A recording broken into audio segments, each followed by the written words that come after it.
Hello everyone, welcome back to my channel. In this video, we'll show you how to set up an alarm when your battery is full in Android Install and open the full battery charge alarm app on your Android phone.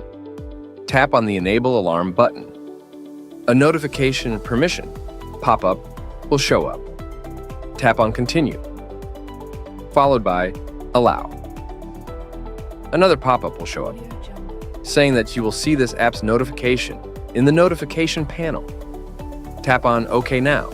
Tap on the settings icon at the top and customize the battery full alarm notifications. You can choose any ringtone, enable vibration, and customize alert volume in the setting.